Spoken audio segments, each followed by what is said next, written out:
What's up, guys? Welcome back to Xbox Reforged, and you know we like to take a look at Xbox Cloud gaming games from time to time when they land, especially if there's something that we really like here, and Crash Bandicoot's definitely something that's been with me for a long time, since the PS1. So let's get into it here and check out some Crash Sane Trilogy for Game Pass. So you could download this on pretty much any PC to play it. You can download it on your console to play it, or you can stream it with cloud, meaning you're able to play it on your phone, your Fire TV, the PC app like we're doing here, or really a lot of other screens and places, right, where you can stream Xbox Cloud Gaming. So it's really cool that this is available all three ways, so that anybody that wants to play this any particular way can do that. But getting into the game, if you're not familiar, this is the first three Crash games. So Crash Bandicoot, Crash Bandicoot 2, and 3 here with Warp. This originally came out in 1996, 97, and 98 for these games, and I remember Crash Bandicoot Disc was the first disc game I ever had for PlayStation 1 when it launched and came out,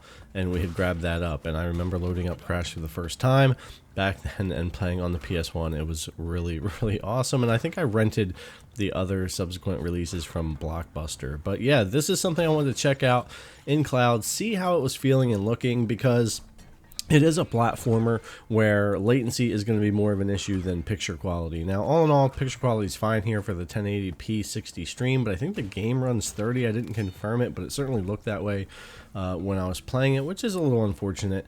But other than that, latency is what you would expect from Xbox Cloud Gaming. Now, where I'm at here in particular, if you watched other videos here in the past, I have a really good connection for Xbox Cloud Gaming, and I'm not that far from a data center that I would be streaming from. And I have pretty high speed internet here at 1 gigabyte down, or 1 gigabit down, and 350 megabits per second up. So I have a decent enough setup here that my experience with cloud is usually pretty good.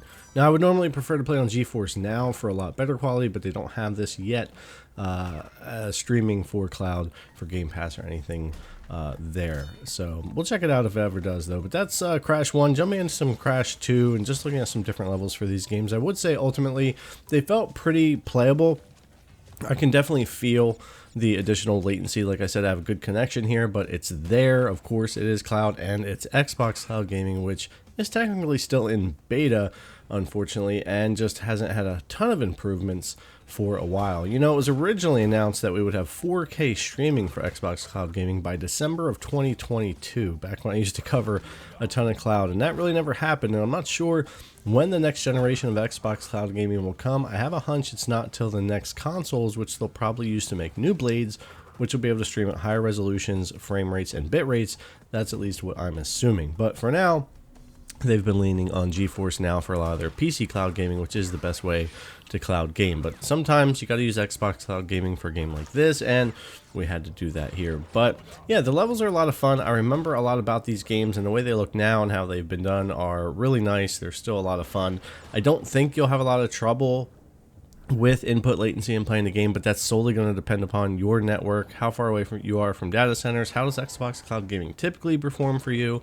I would say in this game the picture quality was pretty clean in comparison to some other games where we get a lot more pixelation and issues with the bit rate, and when it comes to input latency, it's kind of on par for a lot of the decent, maybe leaning on the better side of games that I'm getting for that, but I can definitely still tell that it's there. So again, it's really going to depend on what kind of device you're on, what kind of internet connection you have, how far you are from data centers, and all those different kinds of things that contribute to cloud gaming. So if you have Game Pass Ultimate, though, you're just going to be able to jump in, check it out. It's not going to cost you anything extra, and see if it works for you on whatever device you happen to be trying to stream it on, and check it out. And the same goes for any other kind of cloud games you might want to check out as well. I think we'll be taking a look at the new Doom 1 and 2 that had got released on cloud, PC, and console here this week as well. So we'll probably take a look at that and some other things we've got coming too. But yeah, this was a fun one to look at. Ultimately very playable on Xbox Cloud Gaming, but again, that'll depend on your own situation there. But a great trilogy to check out if you haven't already, and really happy to see it here on Game Pass and available on all the different devices between PC, console, and cloud. Alright guys, thanks a lot for coming to check out the video as always. I really appreciate it, and I'll see you in the next one.